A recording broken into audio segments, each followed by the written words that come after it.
Ndabasuhuje mu izina rya Yesu. Imana ibahe umugisha abaturuka impande zose z'igihugu cyacu, iburasirazuba, iburengerazuba, amajyepfo, amajyaruguru ndetse no mu mujyi wa Kigali. Kandi Uwiteka akomeze ahaze kwifuza kwanyu. Iki ni cya kiganiro icyaguhesha amahoro gitangwa n'itorero rya Lutheran Mission in Africa cyangwa misiyoni y'abaruteri muri Afurika. Yewe tugiye kuganira uyu munsi ugiye kubagezaho ijambo ry'Imana. Nitwa Pasiteri Kabare Emmanuel. Imana ibahe umugisha rero abajya bampamagara impande zose z'igihugu cyacu, abatugira inama, abatubwira ko badusengera, abasengana natwe, abatanga amashimwe, abashima Imana kubw'Imana yabakoreye bitewe binyuze muri iki kiganiro. Imana ibahe umugisha cyane. Turabizi mu by'ukuri muradusengera kandi muratuzirikana, kandi tuzi neza yuko inkunga yanyu nyinshi kudutega amatwi no kugira ngo ubutumwa bugere ku bantu. Imana rero ibahe umugisha. Abwira mugenzi wawe, hamagara umuturanyi cyangwa uwo ari we wese uzi, umubwira uti shyira kuri radiyo Izuba hanyuma wumve ijambo ry'Imana. Imana ibahe umugisha rero. Reka dusome ijambo ry'Imana. Turisanga mu gitabo cy'umuhanuzi Yesaya igice cya 61. Turasoma duhereye ku murongo wa mbere, hanyuma turasoma n'ubutumwa bwiza bwa Yohana, ubutumwa bwiza bwa Yesu Kristo uko bwanditswe na Yohana. Turasoma ku gice cya 9 dukomeze. Reka dusome Yesaya 61, turasoma duhereye ku murongo wa mbere. Umwuka w'Umwami Imana ari kuri jye, kuko Uwiteka yansize amavuta ngo mbwirize abagwaneza ubutumwa bwiza. Yantumye kuvura abafite imvune mu mitima, no kumenyesha imbohe ko zibohowe, no gukingurira abari mu nzu z'imbohe. Kandi yantumye no kumenyesha abantu umwaka w'imbabazi z'Uwiteka, n'umunsi Imana yacu izahoreramo inzigo, no guhoza abarira. Yantumye no gushyiraho itegeko ab'Isiyoni barira, ryo kubaha ikamba mu cyimbo cy'ivu, n'amavuta yo kunezerwa mu cyimbo cy'ubwirabure, n'umwambaro w'ibyishimo mu cyimbo cy'umutima wihebye, kugira ngo bahereko bitwe ibintu byo gukiranuka byatewe n'Uwiteka, ngo bimuheshe icyubahiro. Reka dusome nanone mu butumwa bwiza bwa Yesu Kristo uko bwanditswe na Yohana igice cya 9. Akigenda abona umuntu wavutse ari impumyi. Abigishwa baramubaza bati, mwigisha, ninde wakoze icyaha, n'uyu cyangwa n'ababyeyi be, ko yavutse ari impumyi? Yesu arabasubiza ati, uyu nta cyaha yakoze cyangwa ababyeyi be, ahubwo ni ukugira ngo imirimo y'Imana yerekanirwe muri we. Nkwiriye gukora imirimo y'uwantumye hakiri ku manywa, bugiye kwira n'igihe umuntu atakibasha gukora. Nkiri mu isi ndi umucyo w'isi. Amaze kuvuga atyo, acira amacandwe hasi, ayatobesha kondo, akamusiga ku maso. Aramubwira ati, genda wiyuhagire mu kidendezi cy'i Silowamu, hasobanurwa ngo yaratumwe. Nuko aragenda ariyuhagira, agaruka ahumutse. Abaturanyi be n'abamubonaga kera aho arasabiriza barabazanya bati, uyu ni we wicaraga asabiriza? Bamwe bati ni we, abandi bati si we, icyakora asa nawe. Nawe arabasubiza ati ni jye. Baramubaza bati, mbese wahumutse ute? Arabasubiza ati, wa muntu witwa Yesu yatobye akondo akansiga mu maso, arambwira ati jya i Silowamu wiyuhagire. Nuko ndagenda ndiyuhagira ndahumuka. Baramubaza bati ari he? Ati simbizi. Wari impumyi bamushyira abafarisayo, kandi ubwo hari umunsi w'isabato uwo Yesu yatobeyemo akondo akamuhumura. Nuko abafarisayo nabo bongera kumubaza uko yahumutse, arabwira ati yansize akondo ku maso, ndiyuhagira ndahumuka. Bamwe mu bafarisayo baravuga bati uwo muntu so w'Imana kuko ataziririza isabato. Abandi bati umunyabyaha yabasha ate gukora ibimenyetso bingana bityo? Baramupfa. Nuko bongera kubaza wari impumyi bati ku bwawe umugabo umuvugaho iki ubwo yaguhumuye? Ati ni umuhanuzi. Data turagushimye, Mana ishobora byose, Data wa twese wo mu ijuru, turagushimira ubuntu bwawe n'imbabazi zawe nyinshi. Mu izina rya Yesu Kristo, aya masaha Mwami Imana ndakwingize kugira ngo iri jambo rigiye kuvugwa nonaha ngiye kuvuga, ndakwingize kugira ngo ukore ku mitima y'abantu benshi, hanyuma baguhindukirire, ariko nanone imitima yabikire. Cyubahiro ni icyawe Data. Iri jambo rerekeresha ibimenyetso n'ibitangaza kugira ngo ubwoko bwawe Mwami buhumurizwe, ubwoko bwawe bukire bukizwe, ubwoko bwawe bukumenye, kandi Nyiringabo haze kwifuza kwa benshi. Vugana nabo rero Mwami, wiyubahishe muri byose, kubwa Yesu Kristo umwami wacu, amen. Yesu abahe umugisha cyane. Dusomye ijambo dusanze mu butumwa mu buhanuzi bw'umuhanuzi Yesaya, ariko nanone dusomye mu butumwa bwiza bwa Yesu Kristo kuko bwanditswe na Yohana igice cya 9.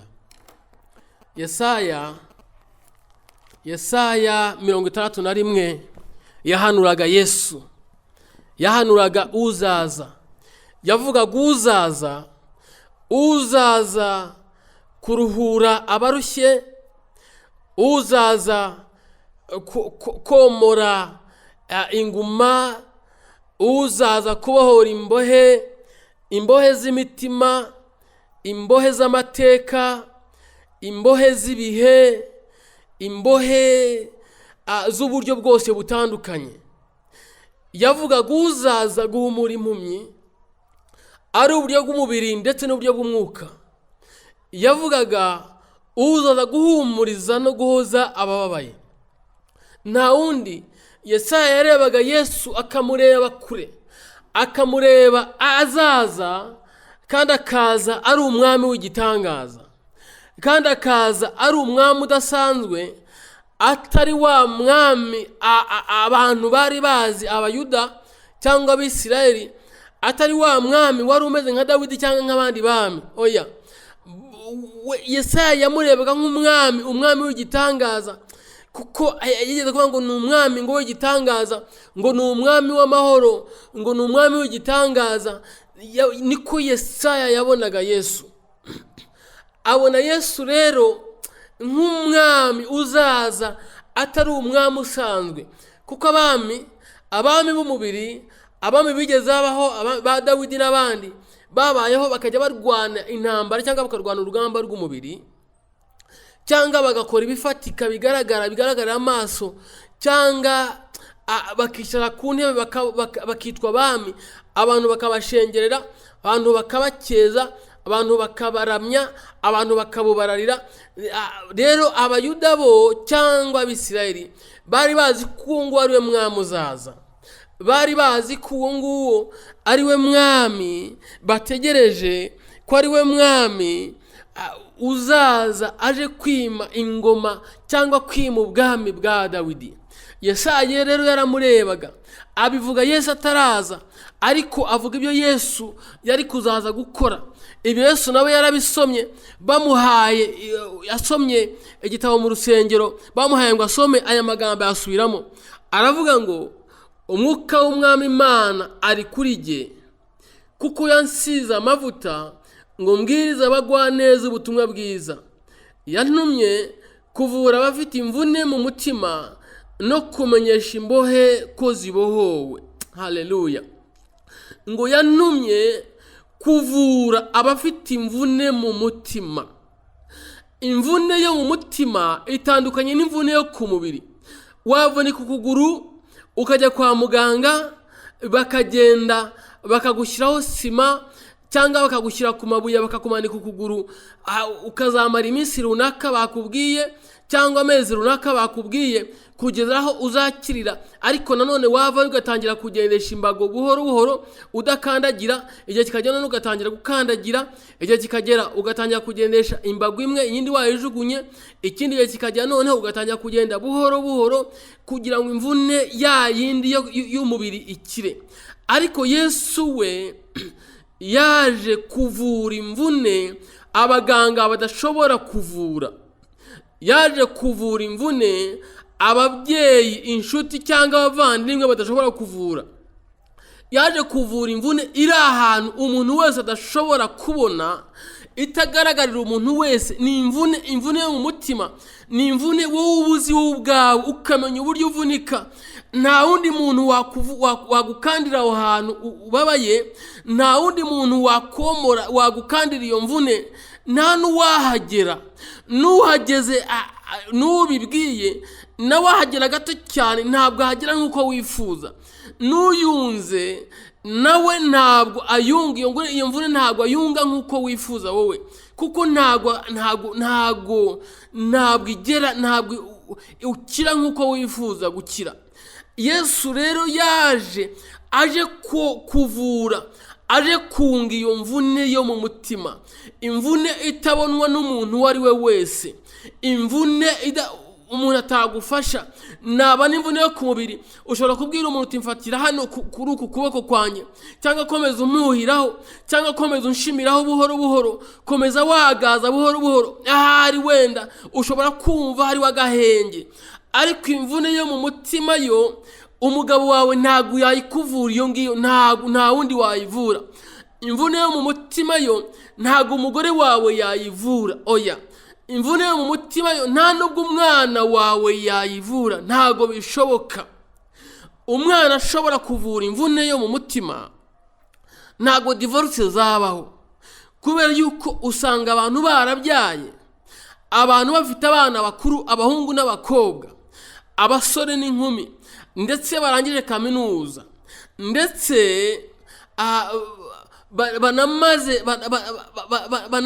bamaze no gushaka, ariko se na nyina bagatandukana. Kubera iki? Ntawe ushoboye kunga iyo mvune iri mu mutima w'umwe, ntawe ushoboye kunga iyo mvune iri mu mutima w'umugabo cyangwa mu mutima w'umugore, ntawe rero, nta wundi wabishobora rero.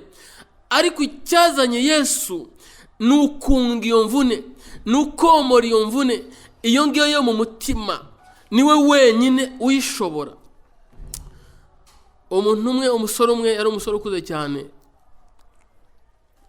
yigeze kumbwira agahinda afite.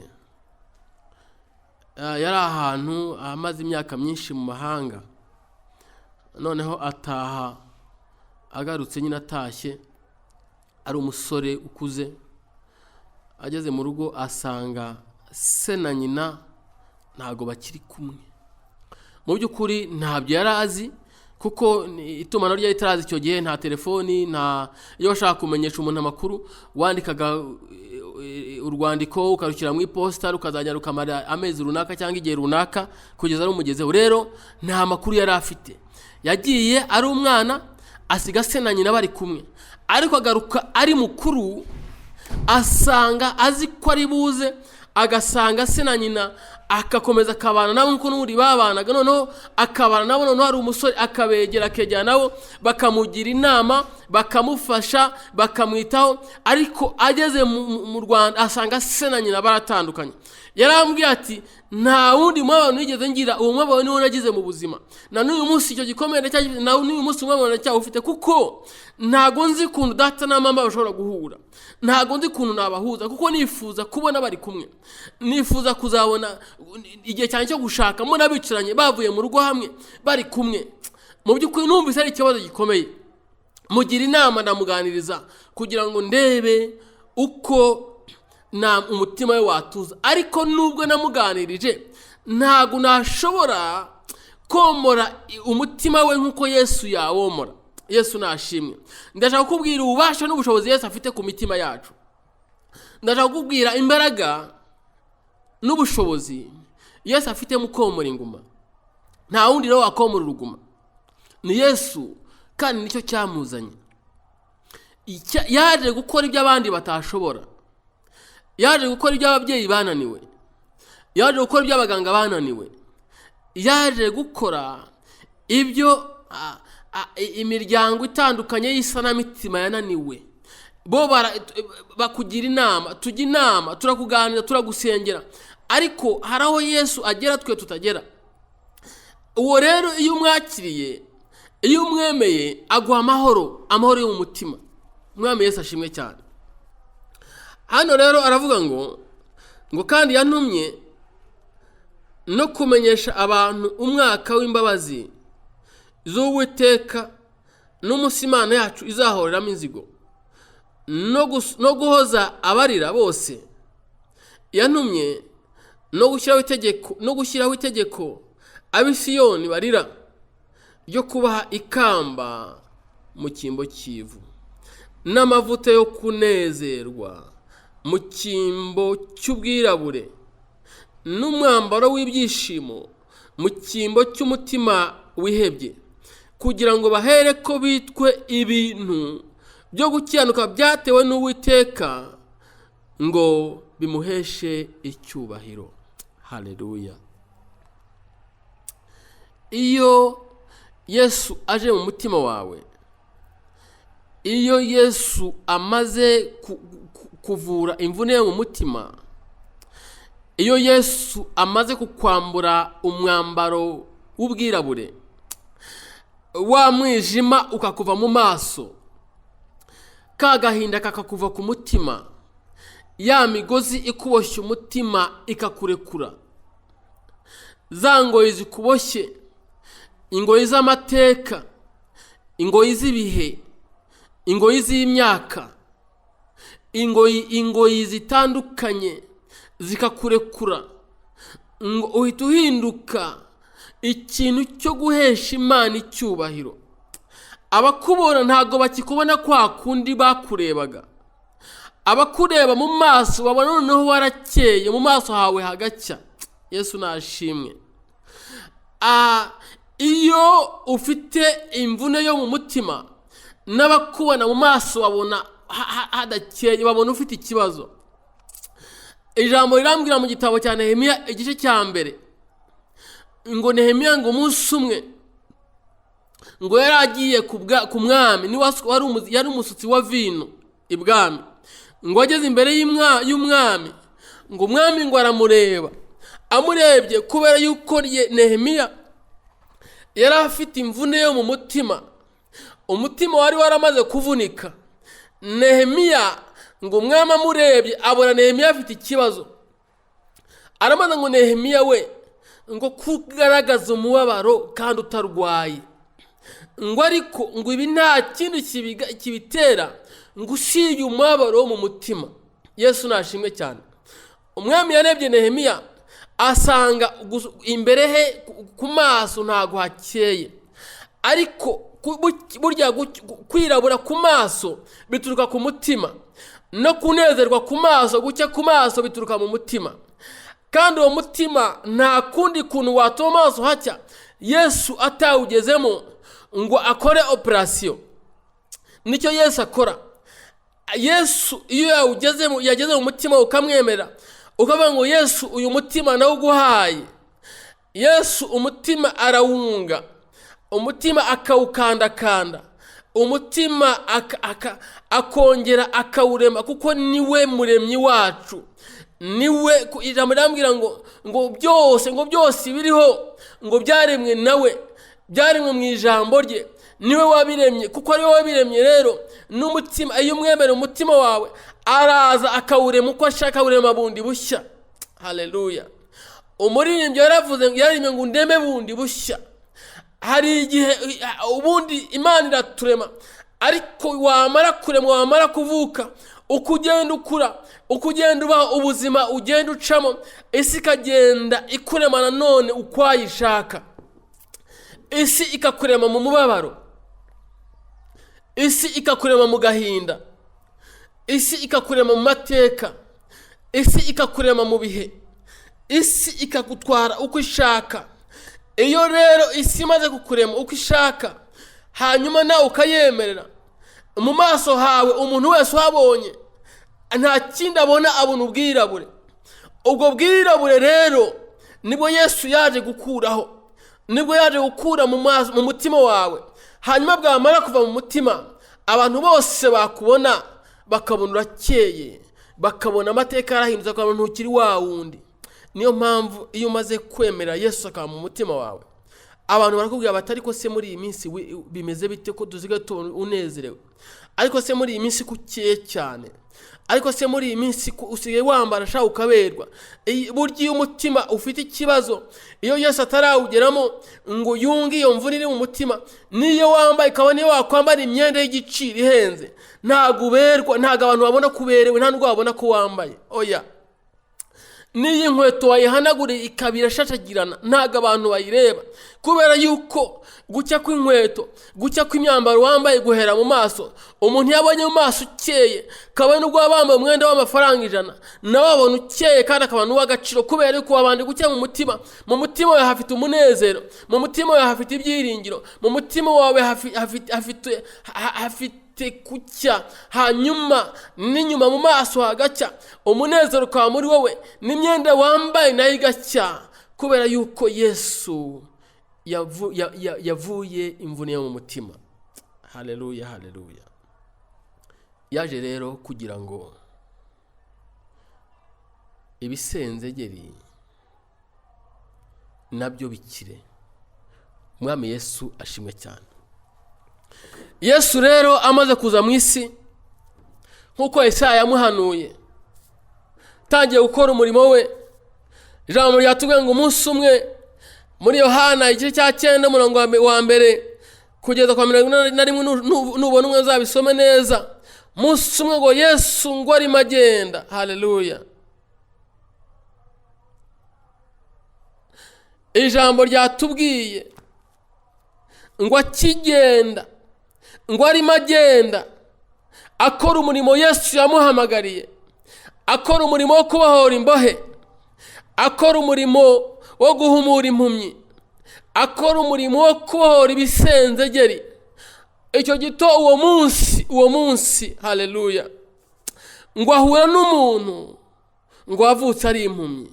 Yesu nashimwe cyane, kuko yari nicyo cyari cyaramuzanye, niyo yari misiyo ye, akuvura impumyi, ubuhumyi bwo mu mutima ariko n'ubuhumyi bwo mu mubiri. Icyo nkurira Yesu avura byose, ahera ku mutima no ku mubiri akavura. Ariko abaganga b'iki gihe, abaganga bacu batuvura, abadokiteri, yego n'abakozi b'Imana, ariko hari aho bagarukira, bo bavura inyuma, imbere ntago bahavura. Yesu nashimwe. Ariko Yesu ngo ahura nawe, ngo ahura n'uwo muntu wavutse ari impumyi. Hanyuma ngo abigishwa baramubaza bati, mwigisha, ninde wakoze icyaha, n'uyu cyangwa n'ababyeyi be ko yavutse ari impumyi? Aba bakera, abayuda bari bazi yuko ikiba ku muntu, ibyago bimubayeho, cyangwa ibyago avukanye nabyo, cyangwa ibyo afite, ni ukubera ibyaha yakoze. Niyo mpamvu usomye abantu bahuraga na Yesu baravuga ngo Yesu mwene Dawidi tubabarire, kuko yaravugaga ati ibibazo ndimo, aya mateka ndimo, ubu buzima ndimo ni ibyaha nakoze, niba atari n'ibyo nakoze n'ibyo ababyeyi banjye bakoze. Hanyuma bakamubwira ngo Yesu mwene Dawidi tubabarire. Yesu nawe yarabwiraga ngo ndakubabariye, ngo kandi ngo genda, ngo kwizera kwawe kuragukijije. Haleluya. Wasoma Zaburi harakubwira ngo niwe utubabarira ibyo twacyaniwe byose, ngo akadukiza indwara zacu zose. Yesu nashimwe. Yesu yatangiye umurimo we hano. Agitangira umurimo mu isi, Yesu yasanze muri isi cyangwa aho yavukiye, aho yarari, Abisirayeli. Yatangiye umurimo, yasanze nyuma isezerano rishya, Yesu akiza mu isi, yasanze hari amatsinda menshi mu Bayuda. Yesu nashimwe. Asanga Abayuda bari bigabyemo amatsinda, kubera yuko hagati ya Maraki na Matayo hari imyaka 400 yo guceceka. Iyo myaka 400 yo guceceka rero nta kindi kintu cyakorwaga. Abantu baragiye, Imana ntiyabikivugana n'abantu, haba mu mayerekwa, haba mu buhanuzi, haba mu cyaricyo cyose. Imana iraceceka imyaka 400. Muri iyo myaka 400 rero haba amatsinda atandukanye. Bari abafarisayo, hari abasadukayo, hari amatsinda menshi n'abazerote. Ariko reka mvuge ku bafarisayo, kuko usomye ku murongo wa 13 igice cya 9 aravuga ngo wa wundi wari impumyi amaze guhumuka, ngo bamushyira abafarisayo.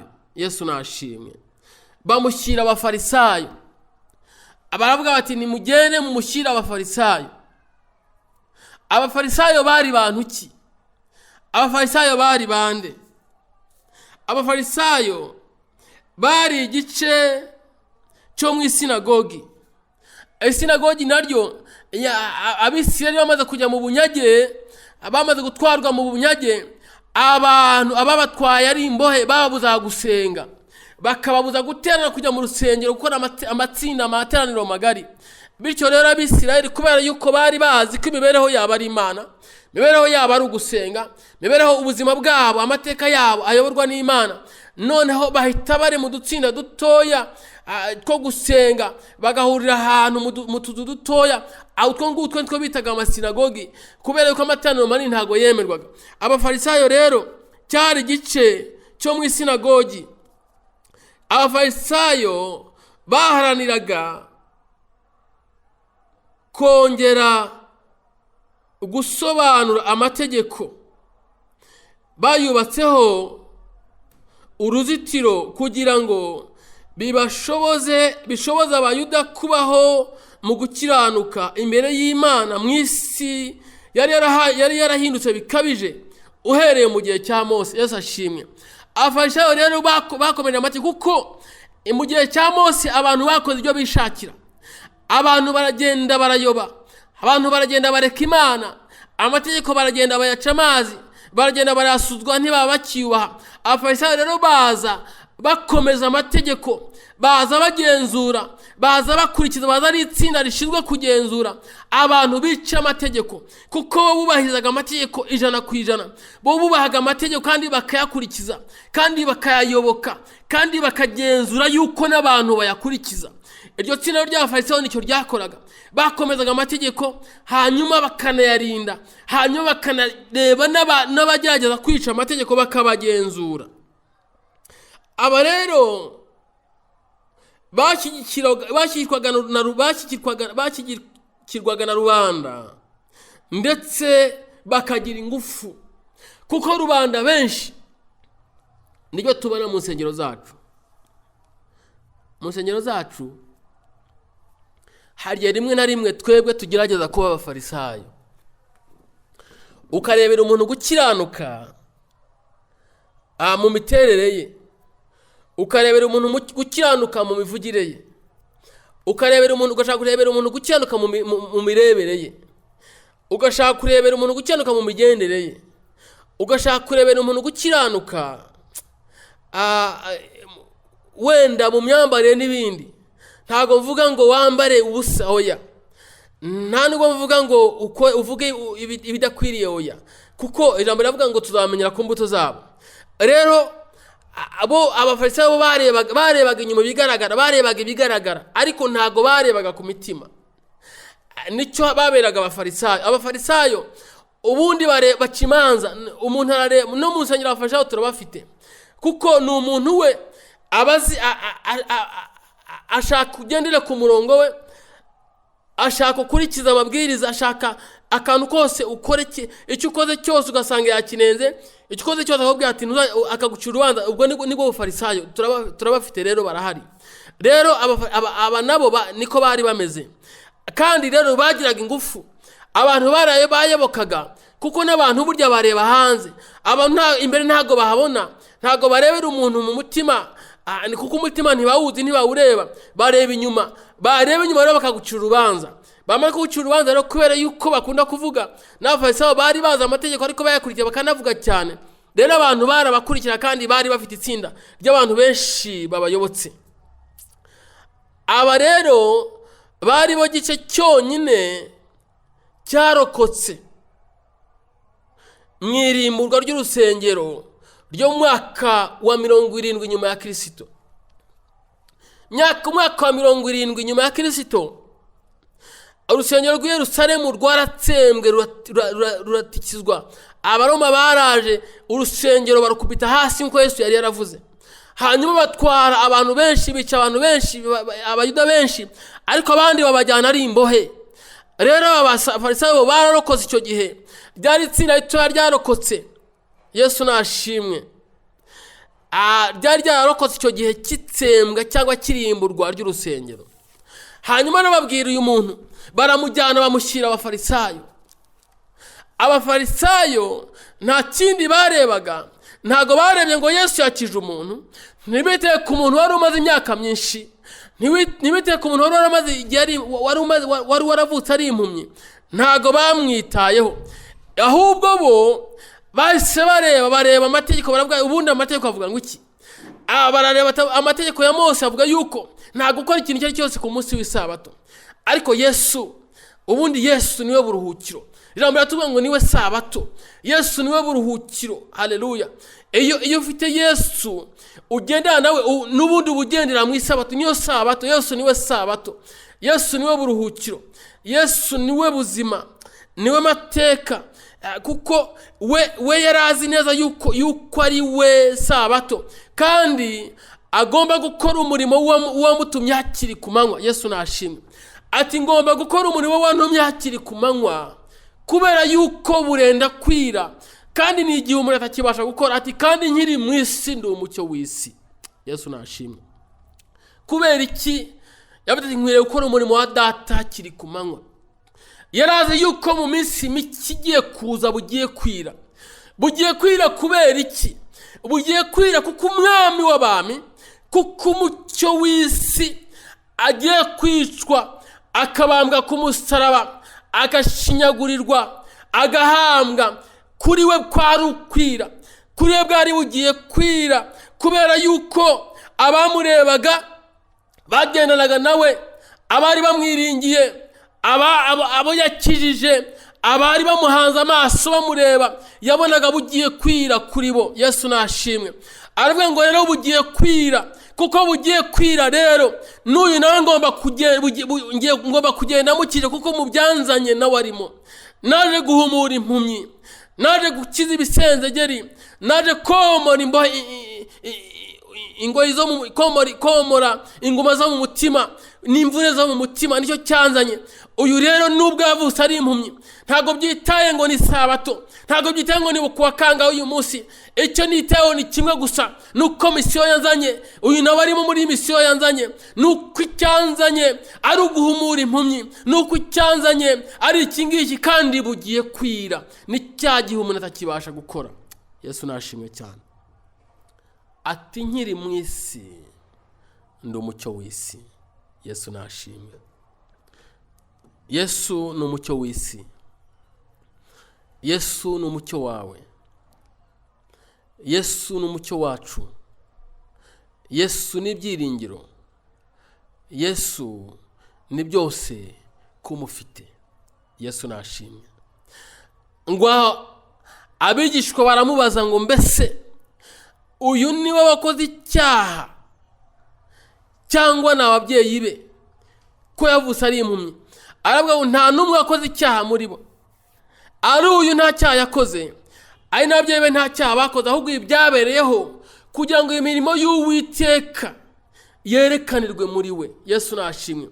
Kugira ngo misiyo y'Uwiteka icyanzanye kigaragare, kugira ngo abantu bamenye yuko koko jyewe ndi mu isi, ndi umucyo w'isi, kugira ngo na nyuma yo kugenda kwanjye abantu bazanyizere, kuko naje none ntago mpari ku bwanyu gusa, ahubwo ngomba gupfa nkapfira na ba bandi bazaza nyuma yanyu, ahubwo ngomba gupfa kugira ngo abazanyizera bose bazahabwe ubugingo buhoraho, ntibazapfe. Buriya niyo mpamvu na Baraba nawe yakize. Tujya tuvuga kenshi, umuntu akavuga ati ariko se kubera iki ubundi batabambye Baraba? Niba uri umukristo uvuga utari kuba no bantu nabo kuba iki batabambye Baraba hanyuma Yesu bakamureka, bisobanuye ngo wowe iyo bataza kubamba Yesu, iyo bakiza Baraba nta gakiza wari kuzabona, nanjye nta kuntu ari kuzabona. Nuvuga rero ngo kuki hatabambwe Baraba, urimo uravuga ngo kuki Yesu yancunguye, nicyo urimo uvuga ubwo ngubwo. Ariko Yesu yatangiye gucungura uwo munsi, wa munsi Baraba bamurekura bakabamba Yesu, kuko iyo Baraba bambwa Yesu misiyo ntabwo yari ikoze, ariko yagombaga no guhera kuri Baraba. Baraba nawe akabohoka akavamo, kuko yaje kubohora imbohe. Yesu nashimwe. Mu mbohe yaje kubohora, na Baraba nawe yari arimo, yagomba kubohoka akagenda akisanzura, akaba free, akagenda hose akavuga ati nanjye nakize, nanjye wari kuzanyongwa, nanjye wari ugiye kuzicwa, nakize kubera yuko Yesu yaje. Mubo yaziye nanjye ndimo, nubwo nari igisambo, nubwo nari ruharwa, nubwo amateka yari yarangiye, nubwo naracira urubanza rwo gupfa, ariko haje uncungura, haje umucunguzi. Haleluya. Uwo yaje kugira ngo nanjye mbeho. Yagomba kubaho rero Baraba kugira ngo Yesu apfe. Yesu yagomba gupfa kugira ngo Baraba beho. Yesu yagomba gupfa kugira ngo nawe ubeho. Yagomba gupfa kugira ngo wowe umwizera, nawe ugiye kumwizera uyu munsi, nawe wamwizeye kugira ngo ubeho. Yesu nashimwe. Ntabwo ari ukubaho uyu munsi gusa, n'iteka ryose. Ntabwo ari gukomora inguma z'inyuma gusa, n'imbere mu mutima. Nakubwiye ngo imbere mu mutima ntago abaganga bahagera, imbere mu mutima ntago ababyeyi bahagera, imbere mu mutima ntago umugabo wawe cyangwa umugore wawe bahagera, nta nubwo amafaranga ahagera. Yesu nashimwe. Nushaka kwimenya neza, amafaranga ntago atuma usinzira, ahubwo atuma urara uri maso. Iyo utayafite urara ureba, hanyuma wanayabona ukayareba, imibare yabaye myinshi. Ntago rero yomora umutima. Oya, nushaka kwimenya neza, nigeze kujya ahantu hamwe mu rugo rumwe, cyari igipangu kinini cy'umukire. Uwo mukire imbere ku kazu hari umuzamu, hanyuma urukuta igipangu cy'ikizungu kiriho n'isenyenge. Kera batarabuza gucomeka amashanyarazi, bashyiragamo n'amashanyarazi. Ariko mo imbere nanone harimo n'imbwa, hari umuzamu, hari imbwa, hari amashanyarazi. Ariko iyo byose ntabwo byatuma umuntu asinzira ngo agubwe neza avuga ati ndasinzira kubera ko nazgoya. usinzira urindwa kubera yuko Yesu ari mu mutima wawe. Dawidi yaravuze ngo nzajya ndyama ngo nsinzire nizigwe kubera ko Uwiteka ari umpa kubaho. Yesu nashimwe. Yesu rero ni utuma tubaho. Yesu rero ni udukiza imitima. Rero wicika intege, wireba ngo ibyakubayeho cyangwa ibiriho bimaze imyaka myinshi, oya. Witangira kubyitira abantu runaka cyangwa kwirenganya, oya. Ahubwo byabayeho kugira ngo izina ry'Uwiteka rihabwe icyubahiro, kugira ngo imirimo y'Uwiteka yerekanirwe muri wowe. Nawe wizere Yesu uyu munsi, wizere uwo mwami gusa. Ibyo bibazo ufite, ibikomere ufite, imibabaro ufite, amateka mabi ufite, ibihe bigoye urimo, ndakubwiza ukuri bizarangira.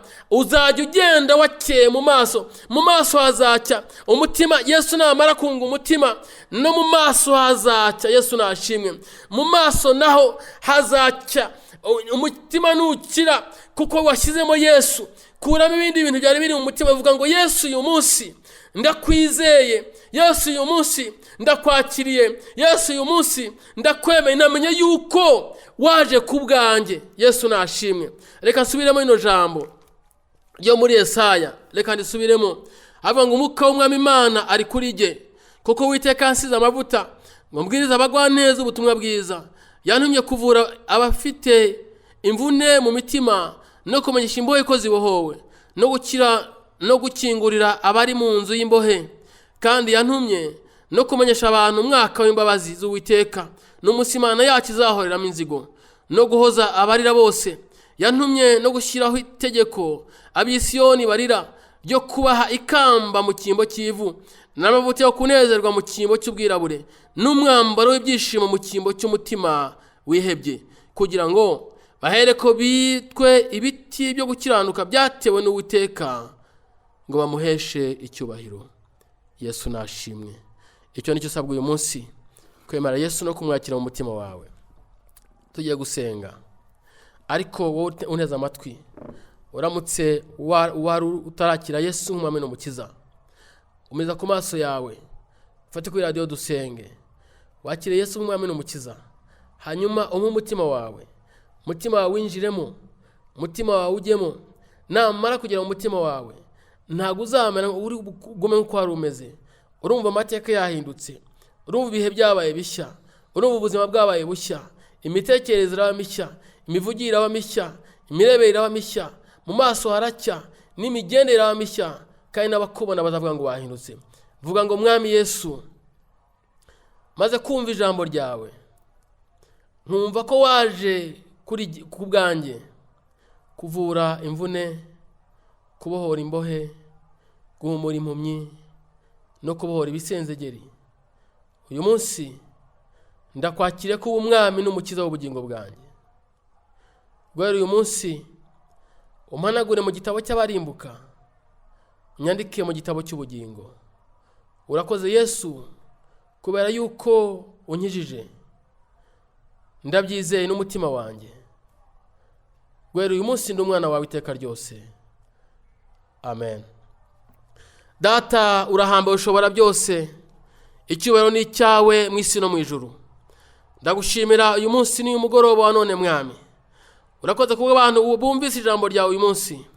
Ndakwinze kugira ngo bakize kandi waze kwifuza kwabo. Abarwayi Mwami Imana bakize, kuko nicyo cyakuzanye Mwami Yesu. Abarushye baruhure, abafite imvune mu mitima Mwami Imana uzomore, abafite inguma Mwami Imana womore inguma mu mitima yabo, kandi ukize ibikomere n'ibisenzegeri. Ubohora imbohe bari mu nzimbohe Mwami Imana, abakwiringiye, abakwakira, abakumvise amasaha bakomeye ino jambo akakwakira Yesu, bakure muri iyo gereza barimo, kandi babohoke bataye baba amahoro. Urakoze Nyiringabo Mwami. Turagushimiye kuri Imana yacu kandi uvuze gusenga kwacu. Izina ryawe rihabwe icyubahiro, kubwa Yesu Kristo Umwami wacu. Amen. Imana ibahe umugisha. Nitwa Pasiteri Kabare Emmanuel. Itorero ni misiyoni y'abaruteri muri Afurika, cyangwa Lutheran Mission in Africa. Dukorera i Kayonza, niho dukorera, no mu ntara zitandukanye, Gatore, i Butare, Rwamagana, Simbi, za Butare, Mururu, Cyangugu, n'ahandi hantu hose hatandukanye mu ntara zose z'igihugu cyacu. Nimero yanjye ni 0782 25 9930, 8225 9930. Ushaka gusengerwa, ushaka inama, icyifuzo icyo ari cyo cyose, ariko ushaka no kutugira inama waduhamagara kuri izo nimero. Hanyuma wumva ushaka usengera wenda mu matorero yacu, aho uri hose mu ntara yose, wazampamagara nkakuyobora aho duteranira. Uwiteka aguhe umugisha. Shalom shalom. Shalom shalom. Shalom.